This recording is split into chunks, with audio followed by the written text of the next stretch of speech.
Deus. Boa noite, paz seja convosco. Vamos assentar por gentileza.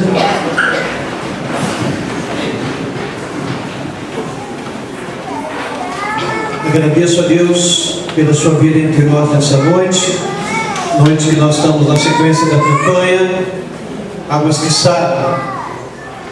E eu quero que você, conforme você for alcançando as bênçãos que você está buscando nessa campanha, você escreva, tá? Escreva por gentileza, não precisa ser datilografado, tal, pode ser apoio mesmo. Escreva o milagre, a bênção que você recebeu de Deus, amém? E entrega para mim, para a pastora Cida, para a Conceição, para que a gente possa compartilhar com a igreja milagres e bênçãos que você alcançou na sua vida, em nome de Jesus, amém?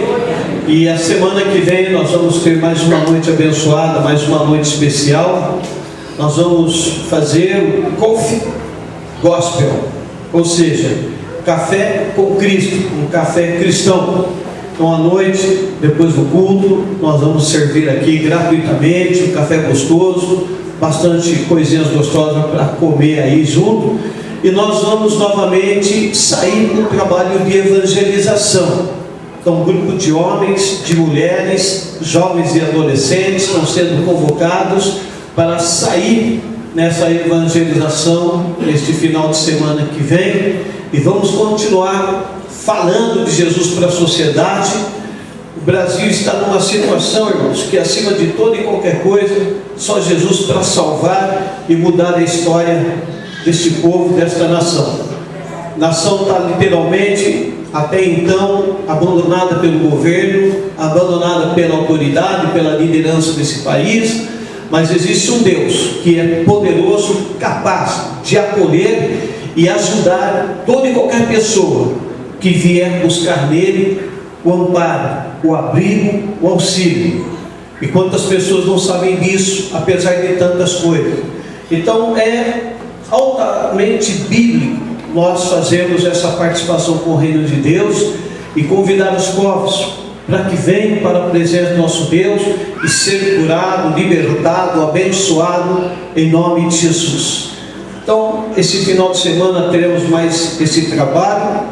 Eu gostaria que então os homens, após o culto, já conversem com o irmão Paulo, as mulheres com a irmã Amanda, jovens e adolescentes com a Amanda, ou o pastor Zonto, desculpa, né? Pastor Zonto ou a Malu, né? Os jovens e adolescentes, pastor Zonto e a Malu, para acertar detalhes acerca disso daí. Mas qualquer um, de qualquer faixa etária, de qualquer sexo, pode participar de qualquer grupo, tá bom? É só esses que encabeçam essa parte aí, tá? Nós vamos para uma outra parte agora, e nós vamos fazer uma outra parte bíblica agora, a consagração de mais uma criança, né? Renan Jorge Guilherme de Lima, o nome completo aí, né? Gostaria que os pais, se alguém mais vai acompanhar, assessorar, venham ao altar também, por gentileza. Pode subir. E aí,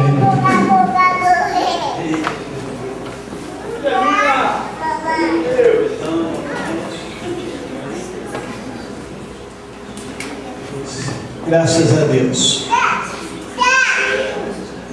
Amados, todos nós, em que diz respeito à conduta cristã, ela deve ser sempre baseada na Bíblia Sagrada. A verdadeira igreja de Deus sobre a terra, ela não faz o que ela acha, o que ela pensa, o que ela determina. Quando um líder religioso monta uma instituição e faz o que ele acha, o que ele entende, o que ele quer, essa instituição não é cristã. Porque a instituição cristã, ela tem que ter seus alicerces baseados em todas as escrituras sagradas. E baseado nisso, a igreja do Evangelho Quadrangular, em todo o território nacional e internacional, porque estamos em mais de 150 países do mundo. Ela entende na Bíblia que o batismo nas águas de criança não tem mandamento bíblico, não tem respaldo teológico.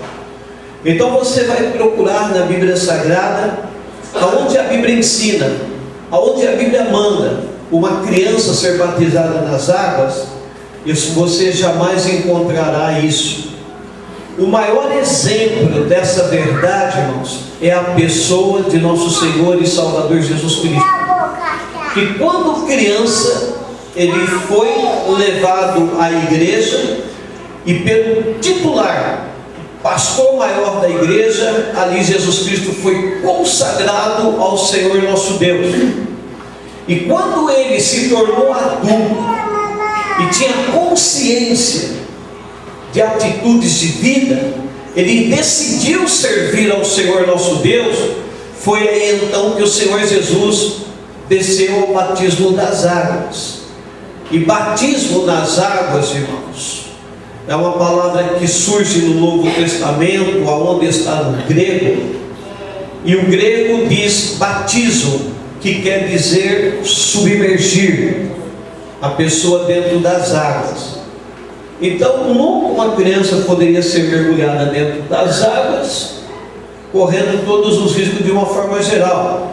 E depois a Bíblia diz, irmãos, que o batismo é depois que a pessoa se converte a Jesus, nunca é antes. Marcos capítulo 16, a Bíblia diz que aquele que crer, se converter e se batizar nas águas, será salvo.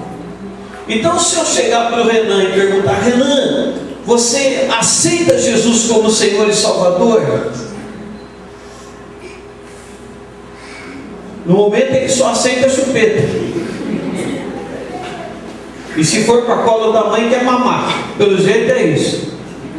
Renan, você crê em Jesus Cristo?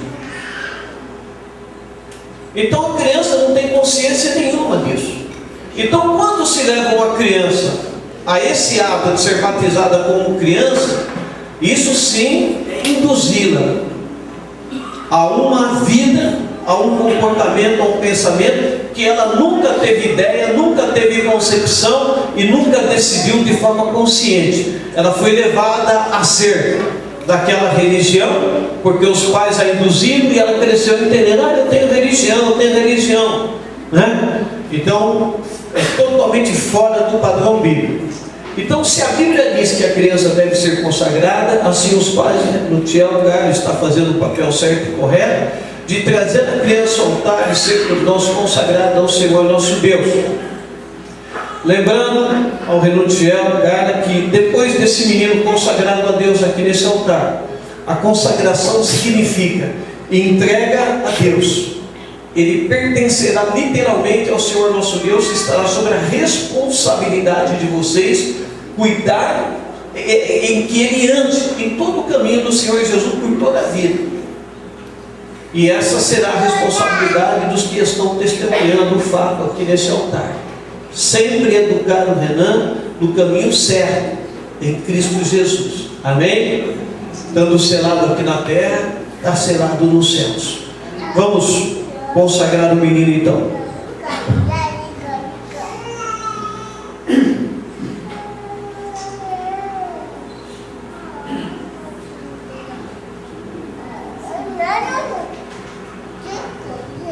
Amém. Vou pedir ao Pai, aos pais que se ajoelhem, os irmãos também que estão testemunhando em Cristo Jesus, orar e abençoar a família, crianças, em nome de Jesus, amados. Pai querido, Pai de amor, Deus de poder, nesta noite é trazido ao esse altar ao Senhor, meu Pai, esse menino, Senhor Jesus, que os pais trazem o nome inicial de Renan, para ser consagrado e dedicado ao Senhor, como tu mesmo, Senhor Jesus, assim também fora um dia. Queremos que tu recebas, e que de uma forma toda especial teus olhos, tua presença, teu amor, tua bem, teu poder esteja, Senhor, sobre essa criança, cuidando, para que seja cheio de fé, do Espírito, de saúde, cresça, Senhor, em estatura, com uma beleza interna e externa sobrenatural, seja um homem cheio do Espírito, do teu poder, da função, da tua sabedoria, vencedor, guardado de todo perigo, de toda desgraça, de toda maldição, de toda adversidade, Senhor. Seja, Senhor, abençoado esses pais, os que apoiam a testemunhá-lo em Cristo Jesus, para que tenham toda a fé, todo amor, toda a graça, todo o temor, Pai, toda a virtude dos céus, para educá-lo como teu servo por toda a vida, sem problema e perturbação algum, Senhor. Assim entregamos, Senhor Jesus, nas tuas mãos agora, Renan, Jorge, Guilherme, Lima, e lhe consagramos, em o nome do Pai, do Filho e do Espírito Santo. Amém. Amém, Jesus. Vamos colocar em pé. Os pais vão ensinar aqui para nós, aqui, por gentileza.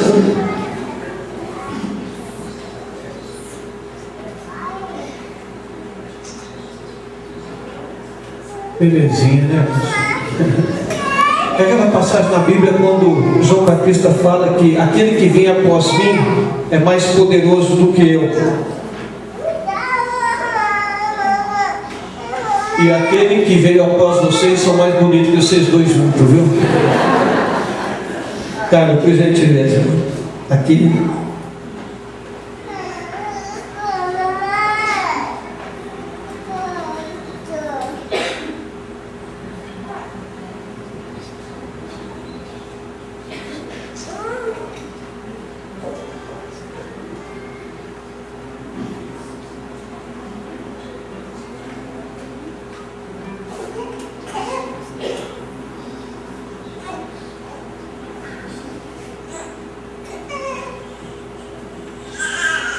Aí estava comigo, estava tranquilo, foi para lá, já estranhou.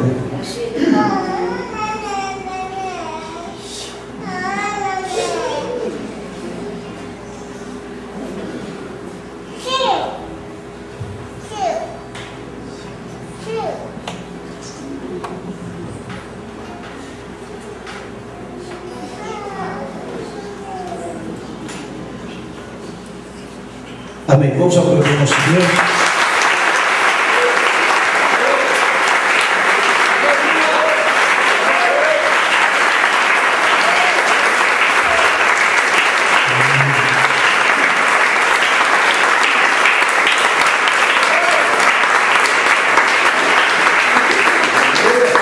Nós vamos para outra parte do culto agora, é um momento de fé e finanças, momento que nós vamos consagrar ao Senhor nosso Deus, nossos dízimos e oferta. Quero dizer a vocês, amados, nós já começamos essa semana a colocar os pisos na nova igreja aí, né? Ou seja, a faixa central, que é algo que a gente já tinha comprado há um tempo atrás. Pastor Cílio e eu saímos essa semana aí para procurar pisos, dar uma olhada nos home center da vida, né? E nosso irmão Joaquim novamente entrou em cena, nos falou de uma pessoa que ele conhece em Paulínia, tivemos lá também. Rapaz, nos fez uma boa proposta.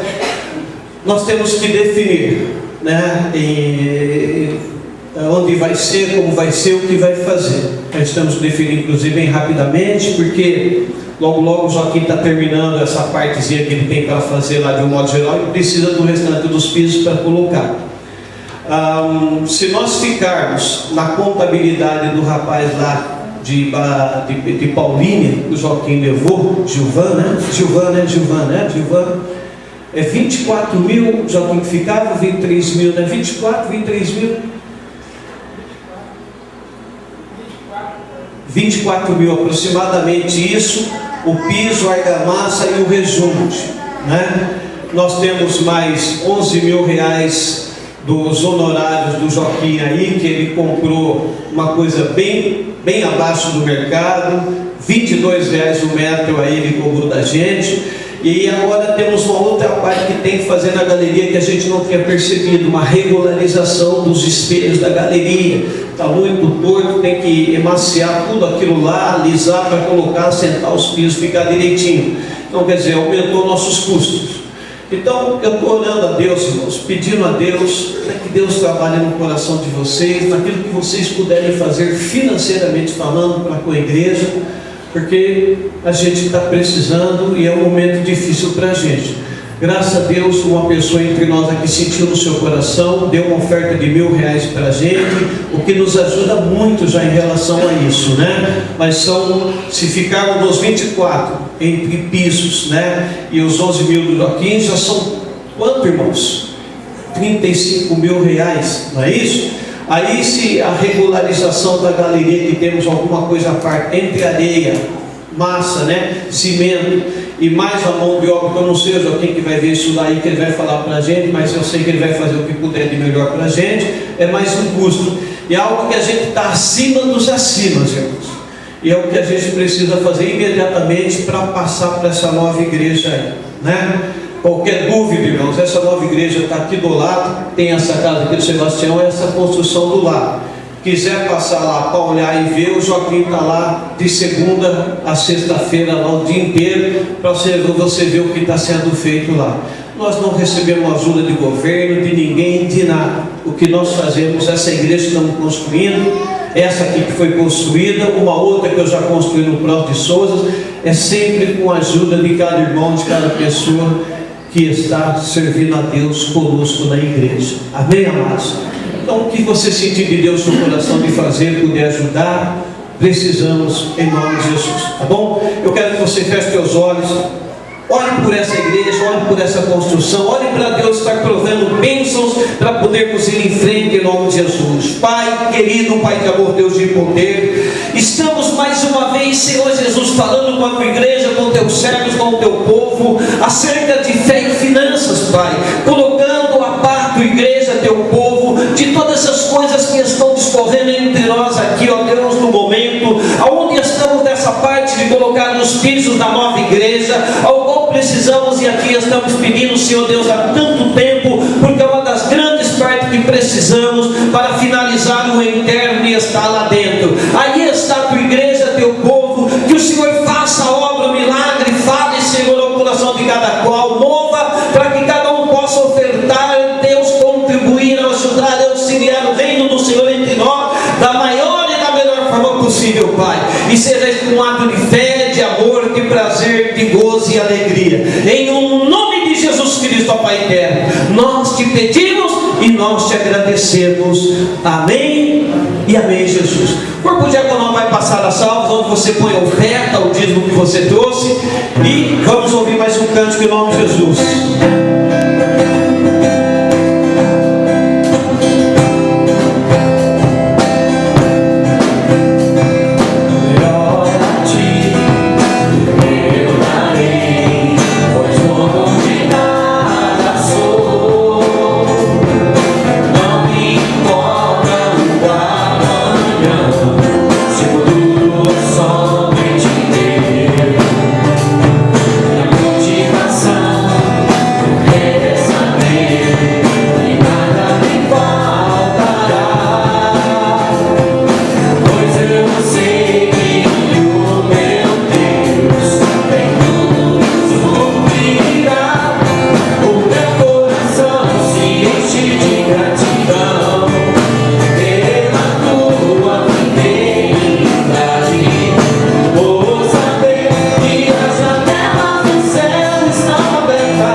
Ore pela tua vida financeira, peça a bênção, o milagre que você precisa na sua vida financeira, material, em nome de Jesus. Meu Pai, em tuas mãos entregue e consagro todos os dízimos e oferta desta noite, em nome do Pai, do Filho e do Espírito Santo, Pai.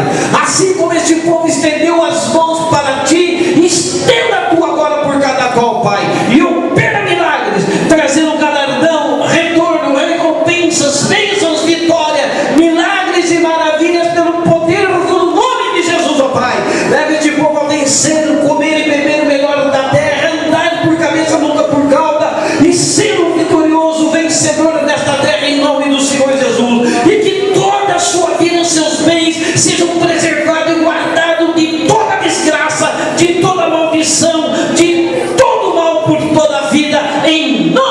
Jesus, atuando na vida de quem não pôde, meu Pai, para que seja feito no poder do nome de Jesus o melhor, para que também possam plantar e colher as tuas bênçãos, no nome de Jesus Cristo. Amém, e amém, Jesus.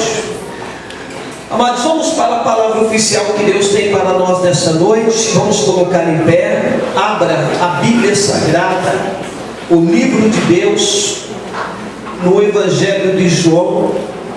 Desculpe, no livro de Mateus. Mateus, capítulo 14. Evangelho segundo Mateus, capítulo 14. Nós vamos ler um verso inicialmente. Vamos orar pela palavra que se nos é dada nesta noite. E logo em seguida vamos assentar e deixar a Bíblia aberta, porque nós vamos ler esse mesmo capítulo outros versículos ainda. Mateus 14, versículo 24 inicialmente. Entretanto, o barco já estava longe, a muitos estádios da terra, açoitado pelas ondas, porque o vento era contrário. Amém. Feche os olhos, põe seu coração na mão do Pai e peça para Ele falar contigo em nome de Jesus. Pai querido, Pai de amor, Deus de poder, este momento é sempre teu acima de tudo e qualquer coisa, Pai, porque é o momento pelo qual o Senhor instituiu há milênios para se tratar e falar com o teu povo, com a tua igreja, com os povos que acessam ao Senhor. E seja, meu Pai, este momento, Senhor, como foi quando o Senhor Pedro, diante de Cornélio, parentes e amigos mais próximos, eram ministrados, onde sua palavra era pregada a cada qual, e eles eram transformados, salvos, libertos, transformados em teu povo, Senhor. Assim fala com cada qual, com cada pessoa entre nós, de uma forma grande e poderosa, porque tu és um grande e poderoso Senhor.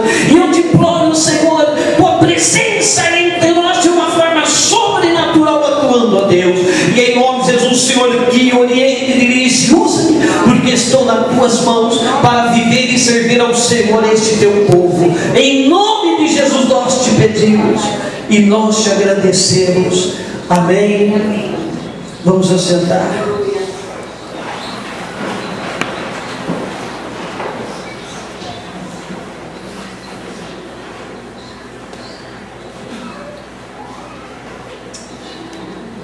Um dos meios de condução mais poderoso da história da formação da humanidade, irmãos, sempre foram os navios. Algo que começou já com Noé no princípio do mundo. E com o decorrer, o desenrolar da história, da povoação da terra, muitos começaram a criar navios, atravessar fronteiras, ir mundo afora, descobrir novos campos, horizontes, etc. E obviamente muitos encontraram nessas caminhadas tempestades, coisas que não imaginavam encontrar na vida. E esses tais culminaram em naufrágios. Por isso, numa grande parte do mundo afora, há sempre lugar aonde foram marcados por muitos naufrágios. E tem muitos barcos ali naufragados. Aqui no nosso litoral brasileiro também temos. Nas costas aqui de Ilha Bela é um lugar onde tem muitos náufragos ali. Lugar que muita gente mergulha para ver esses navios que estão afundados aí. Mas são todas coisas controladas pelo governo. Uma das coisas, irmãos, que mais levou esses navios ao naufrágio é tempestade. Uma coisa que, para se administrar em alto mar, é extremamente complicado, irmãos. E o que nós vamos ver nessa noite também é algo bem semelhante a essa realidade. Mas a importância de termos dentro dessa história a pessoa de nosso Senhor Jesus Cristo entre nós. Então vejamos, aqui o Senhor Jesus ia para mais uma viagem missionária. Se a gente for ler a Bíblia no verso 34 em diante desse mesmo capítulo, onde vai encerrando ele, você vê que Jesus está indo para Genezaré, porque tinha muita gente que ele tinha que alcançar naquele outro local, e o meio próprio no momento era o barco. O Senhor Jesus, antes desse versículo, tinha tido um tempo com uma multidão e pediu para que os apóstolos já iam e fosse adiantando essa viagem. Ele iria posterior a isso. Ele se retirou ao monte, orou uma noite inteirinha e tal, e o barco entre os apóstolos começou a ir, e a Bíblia diz aqui que eles estavam já a muitos estádios da terra. Isso quer dizer, um estádio é algo em torno de 180 metros. Há muitos estádios já estavam bem distantes. E a Bíblia diz aqui, amados, que houve subitamente, repentinamente, uma tempestade. A gente vai entender que o negócio é repentino, porque aquilo não estava visível, aquilo não estava acontecendo. Visto porque, irmãos, os apóstolos, a maioria deles, eram conhecedores de mar, principalmente Pedro, André, seu irmão, eles sabiam que era mar. Se tivesse um tempo propício a virar, ou se já tivesse o mar revolto, eles já teriam instigado e diriam: Jesus, olha, não vai dar, olha como o mar está. Nós somos pescadores a vida inteira, nós pescamos no mar, nós sabemos o que é isso, Senhor. Essa tempestade, na verdade, foi uma coisa súbita, uma coisa repentina, que não estava nos propósitos deles. E a Bíblia diz, irmãos, que o vento era de contrário, era oposto. O interessante é isso que, se observar, irmãos, tudo quanto está na Bíblia, até o que se chama genealogia, não está por um acaso, irmãos. Há um propósito divino por tudo em todas as coisas que está escrito na Bíblia. Nós é que temos que ter a fineza de entender e compreender o porquê daquela história, daquela passagem, daquela palavra, colocação. E tudo tem uma resposta em Cristo. Por que o vento não era favorável? Por que o vento não cooperava com eles? Nós vamos ver, amados, quando nós lemos aí no verso 34 e 35, que havia gente acometida por todo tipo de enfermidade do outro lado. E a maior parte dessas enfermidades não eram somente uma coisa normal, comum. Eram ações demoníacas. E os demônios que conseguem adivinhar coisas, sabendo do intento de Jesus, então já procuraram criar uma circunstância adversa para naufragar essa evangelização, para que Jesus não alcançasse esse público que estava sobre a mão do inferno em Genezaré. E aí então eles trazem essa turbulência. Agora observe, amados, é algo semelhante a nós quando nós temos propósito, temos projetos na vida e temos caminhos a percorrer em direção a isso, e parece que tudo vai dar certo, mas de repente surge algo que uma tempestade, que é oposta, contrária, e que se levanta, assopra contra você e começa a criar uma circunstância de preocupação, de indecisão, de conflitos, porque não estava no projeto essas adversidades, mas a retaliação está acontecendo, amados. precisamos ter em mente que esse mundo, eu não digo o planeta Terra pertence a Deus, irmãos, mas o mundo, esse que está sobre a superfície da terra e abaixo desse céu azul, o mundo, esse não é mais de Deus. Esse Adão e Eva entregou ao diabo, e nesse mundo Satanás colocou o seu reino e tem o seu trono. O próprio Jesus o declara: ele é príncipe, o diabo, deste mundo, e ele não quer ver o bem da vida de ninguém, amados.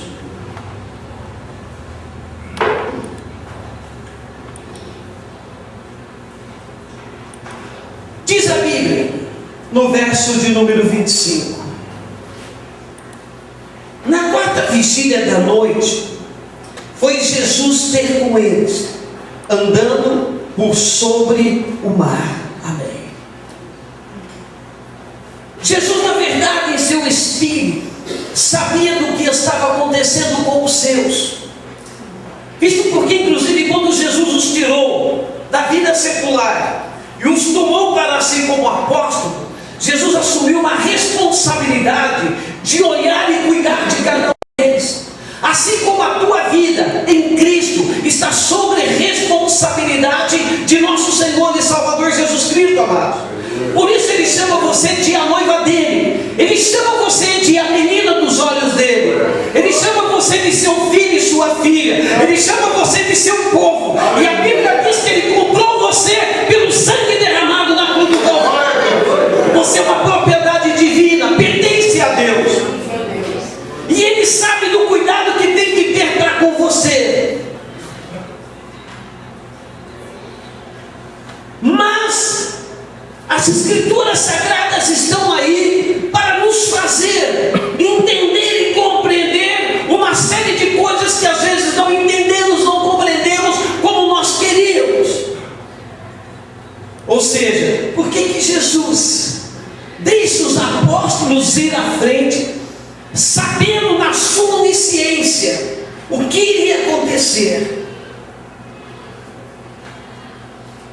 Algumas coisas, irmãos, se baseiam no que a Bíblia diz, mistérios.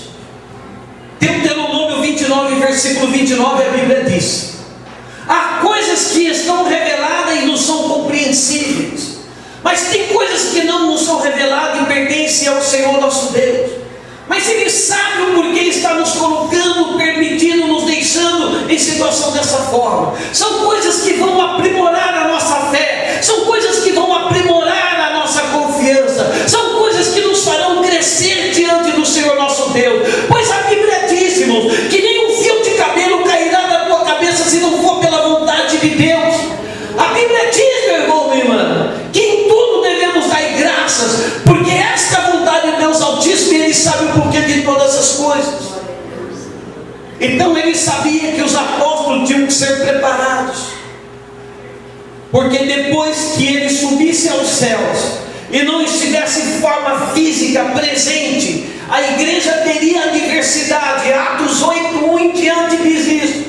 E eles teriam que ter a confiança que, mesmo vivendo tempestades, naquele tempo, depois da ascensão de Jesus, não iriam naufragar em hipótese alguma, porque por outras vezes foram levados para o campo de batalha, pareciam que perdiam, pareciam que estavam sozinhos, mas foram socorridos pelo Senhor nosso Deus. E assim Jesus Cristo disse: não temas, porque eu estarei com você até a consumação do século, não te deixarei sozinho.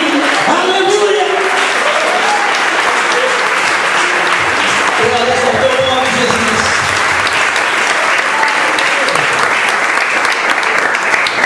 Então, o versículo 25 diz, irmãos, que na quarta vigília, entre as 3 horas da manhã e as 6 horas da manhã, esse é o horário da quarta vigília, do começar de um novo dia. Aí então o Senhor Jesus se apresenta e vai ao encontro de quem? Dos apóstolos. Porque Ele sabe, esse é o povo, está sob a sua responsabilidade, estão encontrados. Mas agora, irmãos, presta atenção nesse detalhezinho aí, no final do verso 25. Ele andava por sobre as águas. Oh, aleluia. Aqui ele vai demonstrando, irmãos, e vai nos ensinando grandezas. Quando a Bíblia diz em Isaías 43, Isaías 41, que quando você passar pelas águas, elas não te submergirão. Quando a Bíblia diz que ali você passará pelo fogo, eles não te queimarão. Aqui ele mostra que ele tem poder, domínio e autoridade sobre todo e qualquer tipo de mar, ainda que seja bravio. Aqui ele mostra que ele tem poder e autoridade sobre todos os elementos da natureza e a própria natureza em si própria. Aqui a Bíblia diz porque ele é chamado de Rei dos Reis, Senhor dos Senhores, igreja. Aqui ele mostra, nessa caminhada, a sua glória, a sua grandeza, o seu poder, a sua autoridade. Quando você viu algum homem ou alguma mulher andando sobre as águas,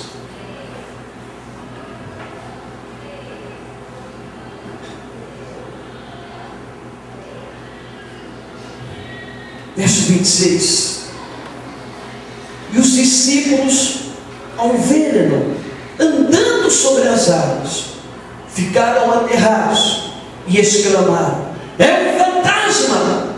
E tomados de medo, gritaram: amém. Vejamos, os apóstolos já não estavam normais,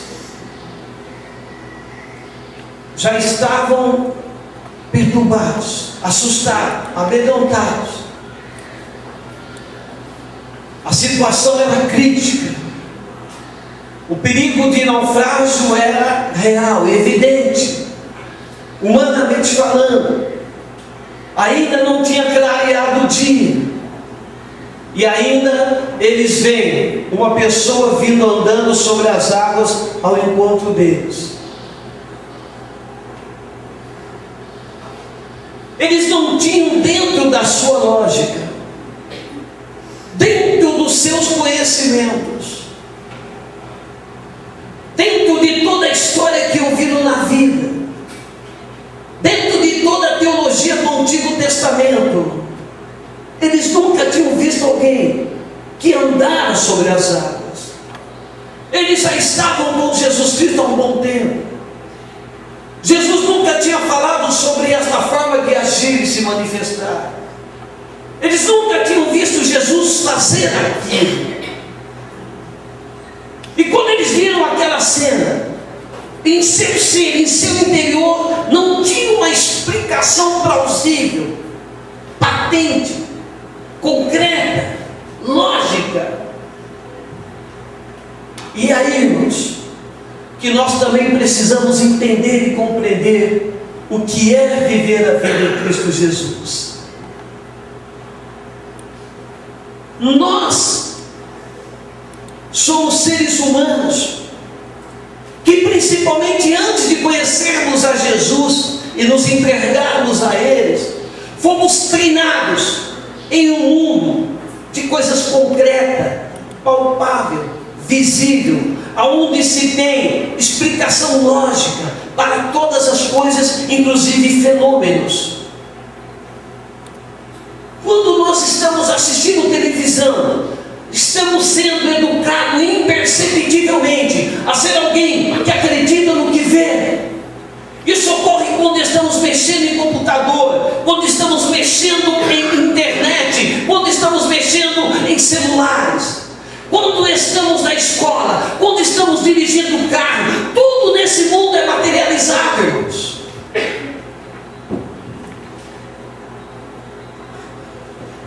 E todas essas coisas nos educa, e volto a dizer, imperceptivelmente, sem que a gente perceba, a ser um povo que crê no que vê, no que apalpa, no que chega, pelos 5 tatos do corpo humano,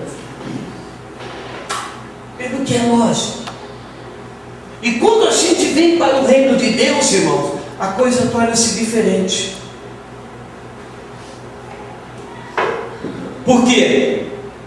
Jesus não é uma lógica. Não é uma lógica Jesus Cristo.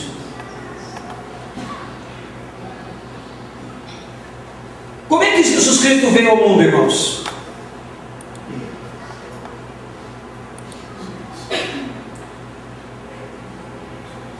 Ele estava nos céus em forma de Deus, deixou a forma de Deus,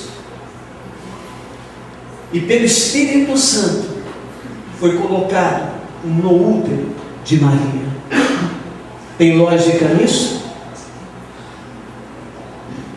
Tem ciência que explica isso? Até a ciência genética explica isso?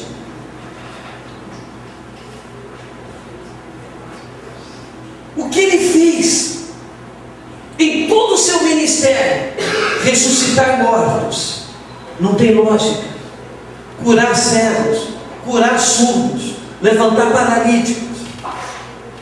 Não tinha lógica. As coisas que ele falava sempre criava conflito, porque o que ele falava era ilógico. Ele nunca falava de coisas concernentes à realidade do mundo. João 6 ele fala para uma multidão que estava seguindo: se vocês não comerem a minha carne, não beberem o meu sangue. Olha que ele falou isso, irmãos. Encrespou a coisa. A multidão que o seguia falou: pera aí, comer tua carne? Beber teu sangue? Os judeus sempre foram extremamente fortes e firmes. Na história que se fala em Levítico 11, se não me falha a memória, quando a Bíblia fala da proibição de se comer o sangue. E como eles eram guardiões das leis mosaicas, beber sangue nunca, jamais. E é uma doutrina que até hoje está estabelecida. Nós não podemos comer e beber nada que tem sangue de animal. Chouriço, pastor, chouriço também. E quando eu vim para a igreja eu gostava de chouriço com limão. Mas se não pode, não pode, acabou. A multidão freou, parou e voltou para trás. Não quis saber mais de seguir Jesus quando ele falou tais coisas. Porque a maioria dos seus ensinos, dos seus atos, das suas atitudes, não tinham lógica, não tinham explicação científica humana. E daí o porquê ele é também, irmãos, tão contraditado por este mundo afora, inclusive pelos mais cultos, pelos que mais estudam, pelos que mais aperfeiçoam seus conhecimentos na ciência, na tecnologia, no avanço do conhecimento da modernidade. E você tem que entender, irmãos, que você está numa igreja que simbolicamente tem a Bíblia, a maior universidade de todos os tempos, irmão. E que entre nós, irmãos, a lógica sempre estará em segundo plano, mas aqui está em primeiro plano. No reino de Deus é uma coisa chamada fé. E pela fé, tanto o natural como principalmente o sobrenatural acontece em nome de Jesus Cristo, irmãos. E aqui está um exemplo disso. Jesus andando por sobre as águas, algo sobrenatural, algo incompreensível, algo totalmente à parte, diferente do que a gente pode ver, saber deste mundo afora. É aí que nós temos que estar abertos para entender que agora nós estamos na igreja, agora nós estamos na Bíblia, estamos aprendendo coisas que nós nunca aprendemos no passado. Agora nós estamos ouvindo coisas que nunca nos foram ensinadas. Agora estamos conhecendo a verdade. E essa verdade, a Bíblia diz em João 8,32: vocês conheceram a verdade, e a verdade vos libertará de toda ignorância e momento da terra, irmão, e mudará a mente e o coração de cada um de nós. E será pela fé que você é salvo por excelência. É pela fé que você verá poder, milagres, sinais, maravilhas e prodígios na tua vida. É por intermédio da fé, irmãos, que veremos a glória de Deus. A Bíblia diz, Marcos 9,23: tudo é possível aquele que crê, irmãos. E nós temos que estar preparados para isso. Eu já estou há 30 anos na igreja, irmãos. E já vi muita coisa natural no reino de Deus, mas vi muita coisa sobrenatural também acontecer, amados. Coisas que não têm lógica, coisas que não têm explicação. Coisas sobrenaturais, irmãos. Parece brincadeira, mas já expulsei milhares de demônios. Eu te pergunto, qual cientista, qual médico tem condição de expulsar um demônio porque é cientista ou porque é médico, amados? Ninguém tem. Só tem isso quem tem Jesus na sua vida, tem o poder de Deus na sua vida, amados. Por isso que existem os hospitais de psiquiatrias, os manicômios, porque para eles, esses fenômenos que os espíritos imundos causam na vida das pessoas, são problemas emocionais, são traumas, acidentes e etc, etc. Nunca conseguirão ver nenhum demônio, ainda que eles mandem tirar uma ressonância magnética, mandem fazer um exame profundo da cabeça, nunca vai ver nada, porque se demônios estão no corpo daquela pessoa, demônios são invisíveis. Nenhuma máquina vai detectar demônios no corpo de uma pessoa, irmão. Então o médico diz, essa pessoa tem um problema aqui, tudo tal, porque é o seguinte, tal. Remédio. Quando o médico vê que não consegue resolver o problema da pessoa com remédio, ele começa a dopar, pessoa intoxicar, pessoa de remédio, para que ela durma 24 horas por dia. Eu tenho um rapaz assim no meu bairro, colega meu do meu tempo, ficou louco.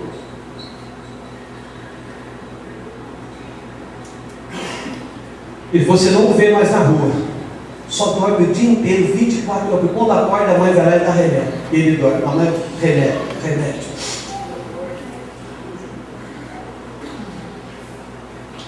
E assim, irmãos, nós temos que estar preparados. É como, por exemplo, nós estamos fazendo uma campanha Águas que Saram. E provavelmente faremos outras.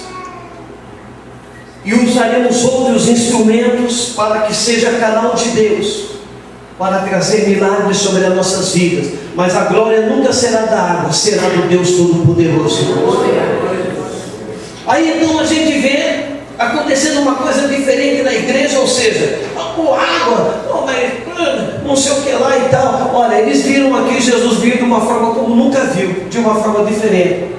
E blasfemaram, só que é blasfêmio. Chamaram Jesus, o santo, de demônio. Já pensou alguém chegar para você e falar, você é diabo? E os apóstolos, os discípulos de Jesus, o chamaram de demônio. Blasfêmia.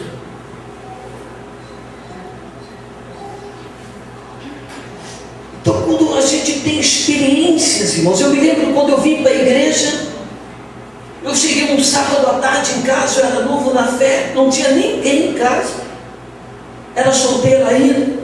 Quando eu sentei na mesa para ler a Bíblia, eu ouvi uma voz que falou assim, ore.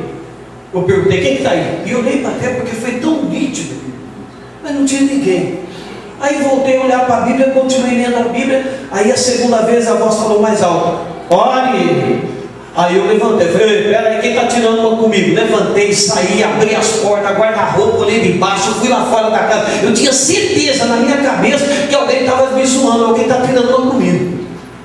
Olhei, não tinha ninguém, irmãos. Falei, caramba, o que é isso, né? Sentei na mesa, mas já sentei meio veaco já, meio esperto, como diz o curitibano, meio arrecebiado. Quando eu comecei a ler a Bíblia, ore! Aí eu entendi que era para mim orar. Isso aconteceu com o menino Samuel, filho de Elcana e Ana, o grande profeta e desejador Samuel. Aí eu fui orar. Irmãos, quando eu comecei a orar, mas eu senti tanta presença, o poder de Deus, como uma coisa sobrenatural. E por último eu ouvi aquela voz dizendo para mim: hoje você vai orar de madrugada. Quando minha família chegou, minha mãe e minhas irmãs disse: hoje eu vou sair aí no fundo do quintal, vou orar, se escutar barulho, fica tranquilo aí, porque é o que eu estou orando. Eu nunca tinha levantado assim de madrugada, deitar para dormir, levantar de madrugada. Eu pedi a Deus, falei: Senhor, me acorde então a hora que o Senhor quer para mim orar. Quando foi 2 horas da manhã, um ponto, eu acordei. Quando eu acordei, já senti a presença comigo de Deus.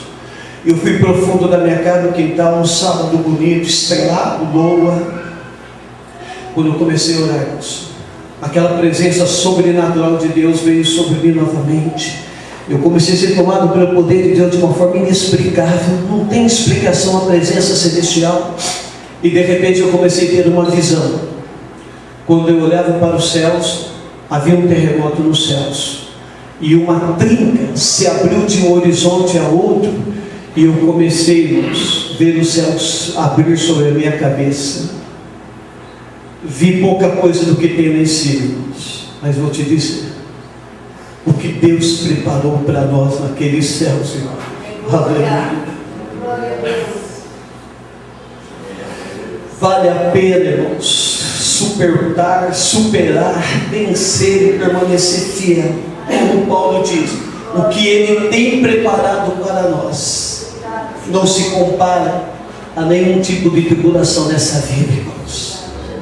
Mas quanto mais o céu se abria, o meu corpo humano não resistia à intensidade dessa experiência. Por isso que a Bíblia diz que corpo humano nenhum entrará nos céus, irmãos. Terá que ser corpo de anjos. Esses corpos são corpos celestiais que Deus nos dará no dia do arrebatamento. E aí, como eu não aguentava mais, parecia cera perto do fogo, eu pedi ao Senhor que a visão parasse. E realmente, como a Bíblia diz, o Espírito de Deus é sujeito ao profeta. Os céus parou e foi balançando até se encontrar uma parte na outra, e a visão acabou naquele momento. São coisas sobrenaturais, irmãos. Além disso, sinceramente, se você sentar perto de mim e pedir para mim contar para você tantas experiências que eu tive na minha vida, você vai ficar assim assombrado, porque foram coisas assim tremendas, espantosas e sobrenaturais o que eu vi na minha vida até hoje. Nunca eu disse é um fantasma, porque ele nunca foi, não é e nunca o será. Ele é Jesus. Mas veja, irmãos, que o verso termina dizendo que eles tinham medo. Verso 26, tomados de medo, quer dizer, o medo natural pelo mar bravio já estava forte. A cena que viram piorou a situação. E quando a pessoa deixa-se tomar pelo medo, irmãos, circunstancial da vida, a coisa piora ainda. Eu não sei se você nesse momento está ou não está vivendo alguma tempestade na tua vida, irmãos. Na sua vida financeira, na sua vida conjugal, na sua vida sentimental, na sua vida espiritual, não sei. Mas quero que você entenda que esse tipo de medo, que é paralisante, que atrofia, que faz você retroceder no reino de Deus, é maldito, é maligno, tem que ser rejeitado e expulso em nome de Jesus Cristo. A Bíblia nos ensina a não temer o que vem pela frente, porque maior é aquele que está conosco do que aquele que está contra nós, amados. A Bíblia diz, irmãos, que Ele estará conosco, nos ajudando a vencer. Romanos 8 diz que nada, nem altura, nem profundidade, nem isso, nem aquilo, nem aquele outro nada, poderá nos separar do amor de Deus. Por isso nós temos que ser um povo que tem fé, que tem convicção. E a fé é aquilo que não se vê, mas acredita e tem convicção de que é verdadeiro, vai dar certo. Vamos vencer em nome de Jesus, irmãos. Diz a Bíblia no verso 27, mas Jesus imediatamente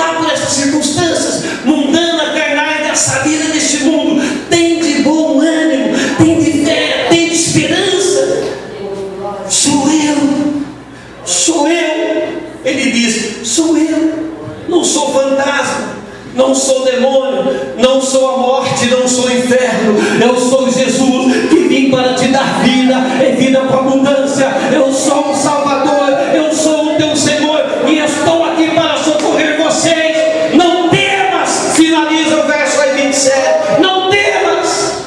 Glória, glória, glória a Deus. É preciso crer nisso, irmãos. A fé vem pelo ouvir e ouvir a palavra de Deus. Romanos 10, 17.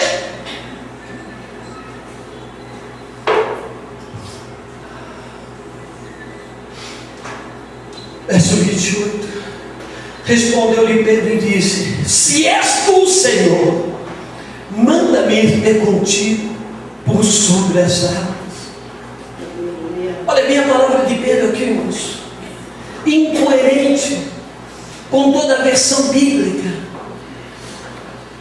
Ele diz: se for tu. Quer dizer, ele não tinha convicção de que era Jesus.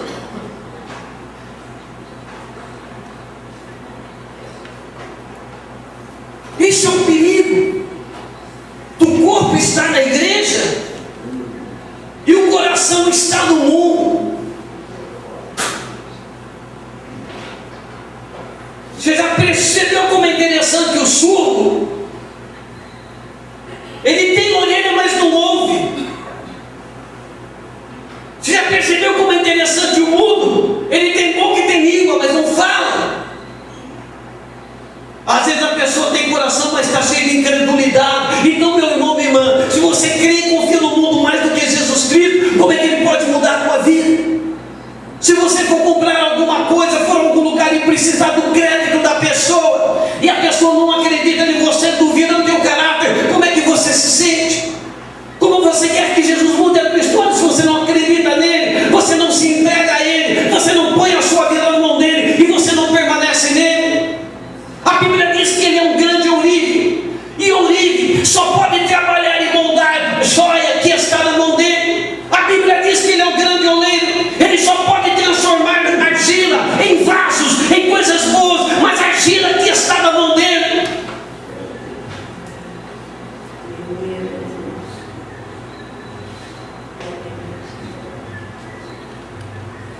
Eu vim de um mundo pesado, irmãos.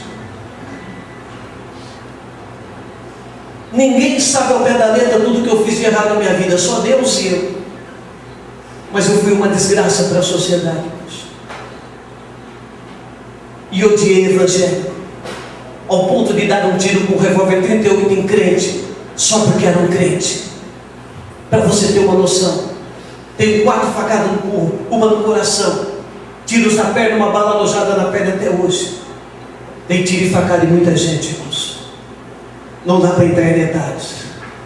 Um dia onde eu resolvi contar a minha vida com o maior detalhe, o Espírito de Deus falou assim para mim: para, não fala mais, porque tem um cara aqui que quer voar na tua garganta, quer bater em você, não está entendendo o seu testemunho. Eu falei: gente, eu vou parar aqui, porque tem uma pessoa aqui que não está entendendo o meu testemunho, que eu fui transformado por Deus, e ele quer bater em mim.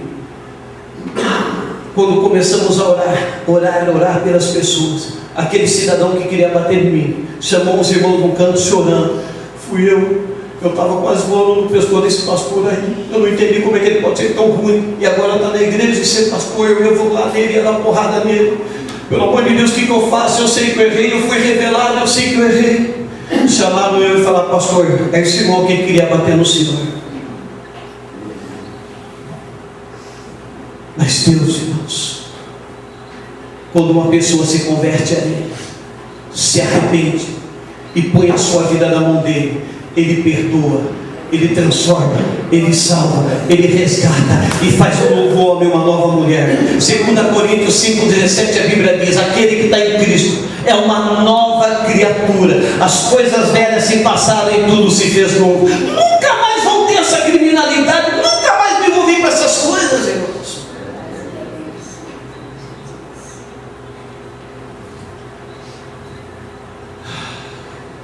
Então, quando Pedro coloca Jesus em pauta novamente aqui, dizendo: se és tu, Senhor, olha como agrada graça, o amor, a misericórdia de Deus é uma coisa impressionante, tanto que a Bíblia diz em outros pontos que a misericórdia de Deus são as causas de não sermos consumidos. Novamente Jesus é colocado em dúvida por um dos seus principais, Pedro, que seria diretamente o seu sucessor, ao qual ficaria com a igreja sobre a sua responsabilidade, e Jesus sabia disso. O principal líder dele, que ele tinha maiores intenções com ele, novamente o coloca em jogo. Se for tu, Quer dizer, você não acredita, Pedro? Não, 100% não. Mas se for tu, manda eu andar sobre as águas, eu vou. Jesus lhe diz, verso 29, vem. E Pedro, descendo do barco, andou por sobre as águas e foi ter com Jesus. Apesar de tudo, irmãos, essa intrepidez, essa robustez, essa petrificação, porque Pedro no grego é realmente rocha, irmãos, esse cara meio bruto, apesar de tudo foi ousado, desceu do barco em toda aquela circunstância, sendo marinheiro velho, sabendo que a tempestade ocorria, mas ele desce, e ele vai encarar o ato, ele vai pôr isso aqui em desafio. E às vezes nem nós, irmãos, apesar de tudo, conseguimos fazer algo semelhante ao apóstolo Pedro.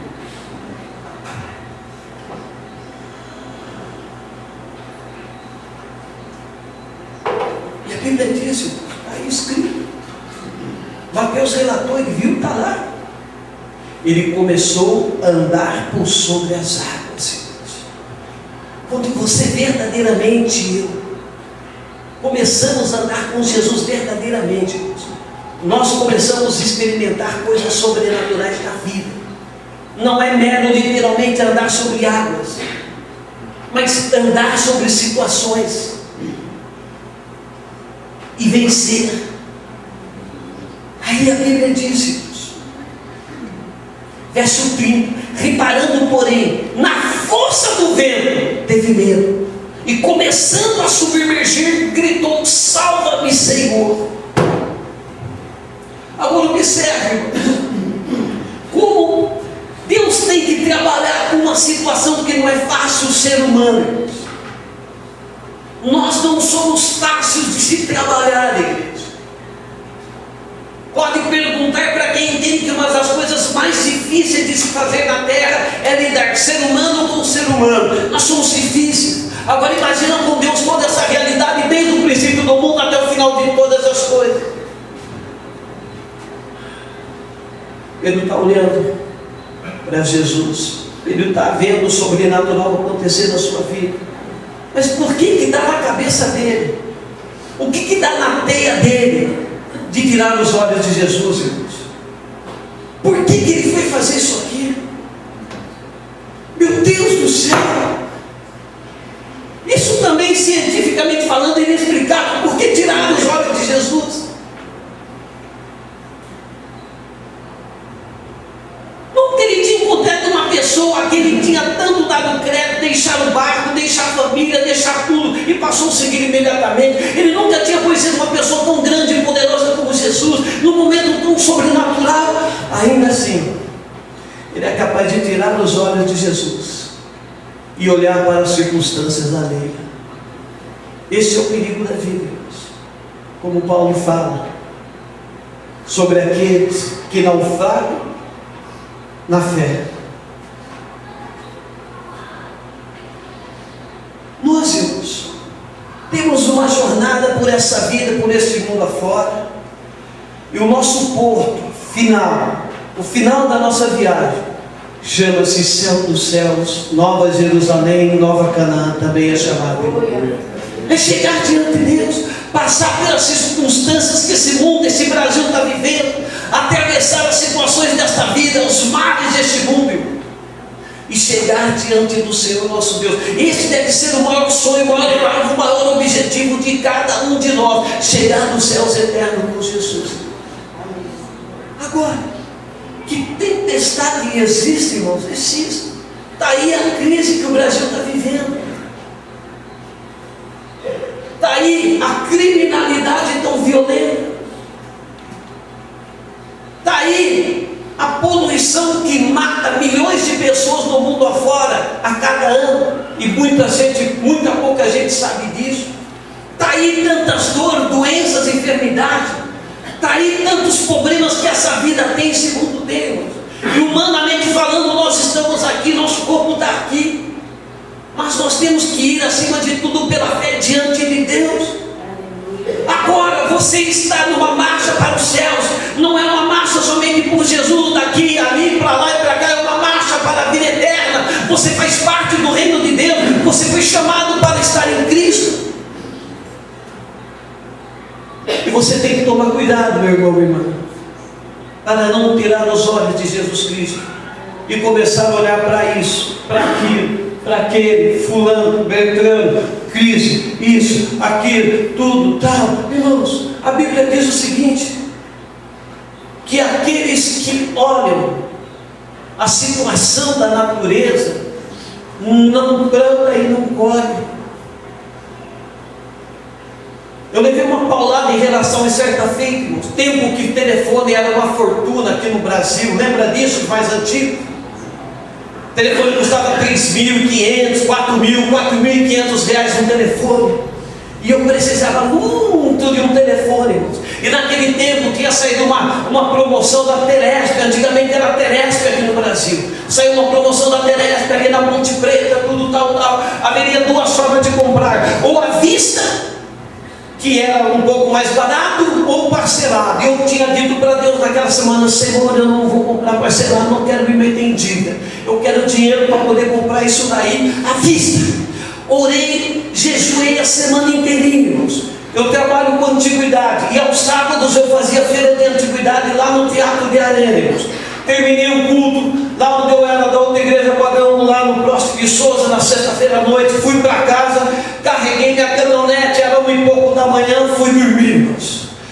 Falando, pô, Deus vai fazer um milagre, eu vou vender amanhã, e segunda-feira eu vou comprar o telefone. Eu precisava do telefone, irmãos. Quando eu levantei 5h pouco da manhã para ir para a feira, chovendo. E o meu negócio sempre foi móveis.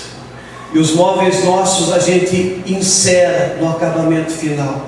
E quando a gente encera, irmãos, essa cera do móvel, ela não pode nem sentir a cera de água, senão mancha tudo. Aí você perde todo o serviço. Tem que encerar tudo de novo. Quando eu acordei de manhã chovendo, eu olhei para os céus e falei: Senhor, a semana inteira, Pai, eu orei, eu jejuei, pedi ao Senhor. A semana inteira, agora eu acordo agora, de manhã cedo. Irmãos, quando eu fui dormir 1h pouco de manhã, o céu estava limpo, bonito, estrelado. Acordei poucas horas depois, chovendo. Aí o Espírito de Deus falou comigo: quem observa os tempos, não planta e não colhe. Calei a boca na hora, pedi perdão a Deus, montei, peguei uma lona plástica, envolvi o carro, cobri, cheguei lá na feira de antiguidades. Vocês conhecem lá bem, que eu já trabalho lá, aquele bauladinho que tem ali,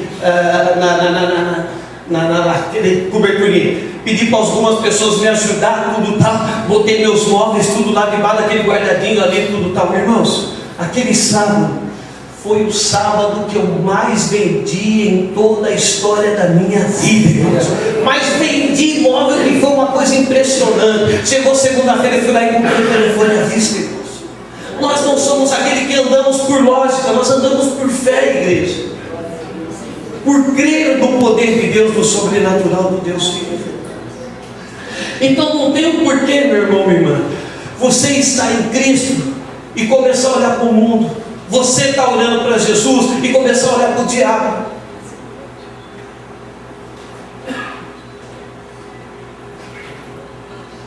Você está na presença de Deus e o macumbeiro vai e diz para você: estou fazendo macumba para acabar com a tua vida. Deixa ele gastar dinheiro, irmãos. Deixa ele perder tempo para o diabo. Deixa. Está perdendo tempo. Quando eu pregava no centro de Campinas, no fórum ali, irmãos, tinha 3 pais de santo ali que engraxavam sapato. Um deles queria porque queria pôr a mão em mim. Era um tronco, cara, irmãos. Cara de uns 120 e poucos quilos, tipo caminhoneiro. E eles me enchiam a paciência todo sábado quando ia fazer o culto lá em frente ao fórum. Chegou um sábado, eu desafiei ele. Eu falei, ó, vocês três aí que são espíritas aí, vamos fazer o seguinte: vou dar meu nome inteirinho para vocês. Vocês levam o meu nome para o terreno de vocês, para os deuses de vocês. Faz o que vocês tiverem que fazer. Para mim não estar aqui sábado que vem novamente. Se eu não conseguir vir fazer culto aqui sábado que vem, eu vou procurar o Deus de vocês e vou frequentar onde vocês frequentam. Mas se eu vim aqui sábado que vem de novo, aí então vocês vão ver que o meu Deus é o Deus. E vocês vão vir comigo e vão seguir o Deus que eu sigo. Então eu citei meu nome. Marca aí: Erval Rodrigues Encarnação. E falei umas 500 vezes meu nome. Aí falei. Microfone, eu levava equipamento de som aquele tempo, irmãos. Quarta-feira daquela semana, eu tive um sonho.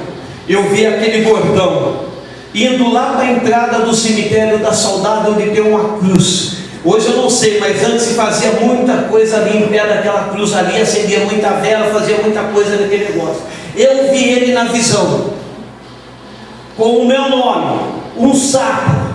Ele cortou o pulso, derramou sangue, fez um monte de ritual e falou um monte de coisa que eu não entendi nada. Enfiou na boca daquele sapo e ofereceu aquele sacrifício para derrubar eu, irmãos.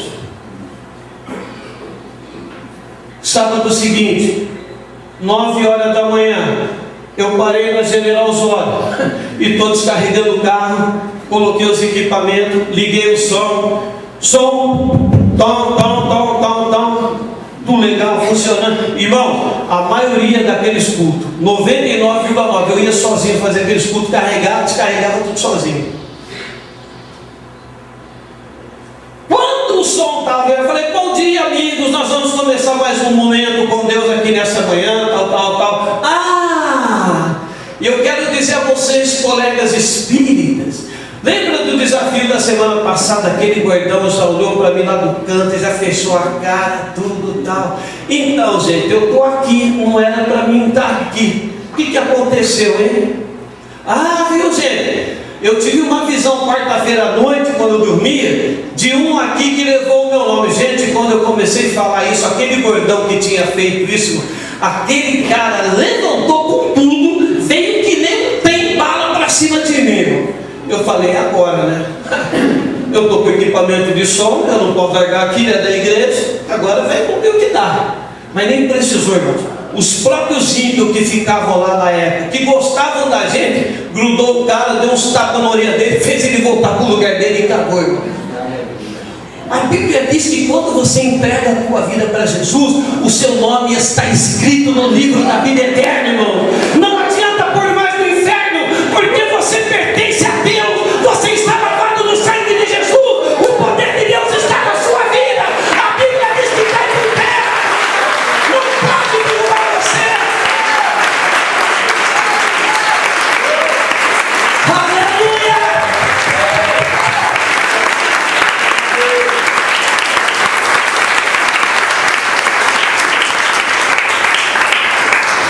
Verso 30.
são 2 pesos sobre as águas e nenhum naufraga, porque Jesus tem poder e autoridade sobre tudo e todos, meu irmão, minha irmã. Não precisa sentir medo de derrota, você não será derrotado. Em Cristo Jesus você vai vencer, em nome de Jesus, meu irmão, minha irmã. E ele pega a pedra, e imediatamente Jesus diz: por que você duvidou, cara? Olha que Jesus não está preocupado com a cultura, com a condição financeira. Jesus não está preocupado com a estética. Jesus não está preocupado com cor. Jesus não está preocupado com nada dessas coisas que é ótica mundana muitas vezes, irmão. Ele olha para dentro da alma, ele olha para dentro do teu coração, ele olha dentro de você e ele vê a tua realidade, ele sabe a tua verdade, a sua situação, mas ele quer ver somente a fé. Olha o que Jesus fala para Pedro. Não é porque ele não tomou banho, porque ele não cortou o cabelo, porque ele não fez a barba. Jesus diz: por que você duvidou? É só isso que ofende realmente ao Senhor nosso Deus, irmão. É isso que atrapalha o reino de Deus, os milagres de acontecer na nossa vida. A dúvida. A dúvida. Ele só pergunta: por que você desacreditou? Por que você duvidou de mim, Pedro? Só isso. Porque se ele não duvidasse, ele não teria aquela experiência de naufragar, igreja.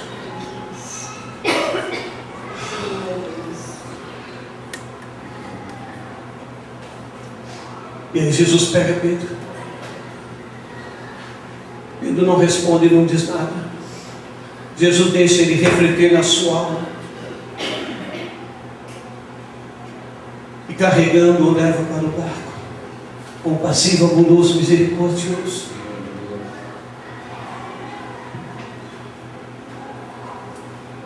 A Bíblia diz, irmãos, esse verso 32, que quando Jesus chega com ele no barco, cessa a tempestade. Acaba tudo. Mas espera aí, irmãos. Como é que uma presença humana tem poder para interceptar a natureza, o furacão, o Katrina, a tempestade? Aliás, todo lugar que essas coisas passam, ela varre carro, caminhões, varre gente, varre casa, varre ferro, aço, tanta coisa. Porque o diabo que estava por trás daquela tempestade viu agora que não tinha mais como matar a igreja de Cristo, o povo de Deus, porque Jesus Cristo veio ao encontro deles e Jesus estava lá.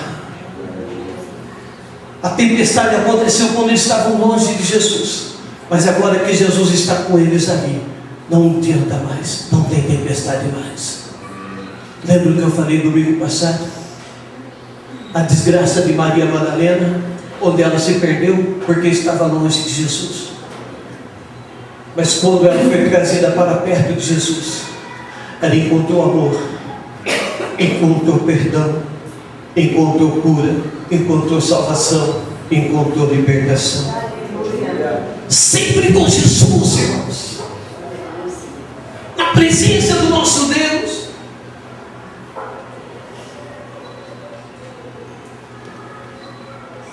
Aí então Ele cuida de você, meu querido. Ele cuida de você, meu irmão, minha irmã. Desde que pela fé você ande com Ele, firme com Ele. Ele garante a tua bênção. Ele garante a tua vitória. Ele garante a tua salvação. Coloque-se em pé diante dele agora.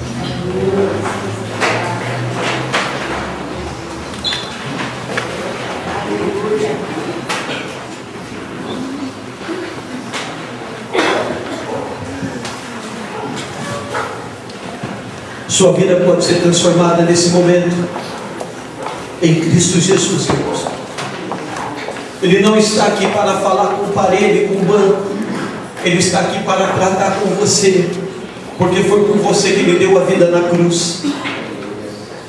É em você e com você que Ele quer operar, que Ele quer agir.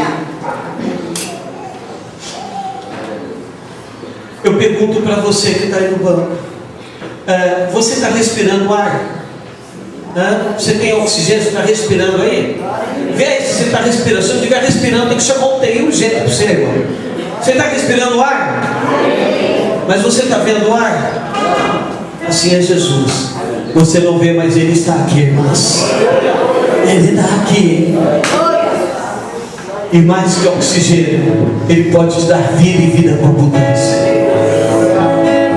Nós vamos entoar mais um canto. E aí você vai orar pelo milagre que você está buscando na sua vida. E você vai orar em favor daquilo que você está sentindo no seu coração, porque Ele está falando forte com você nessa noite. Aleluia.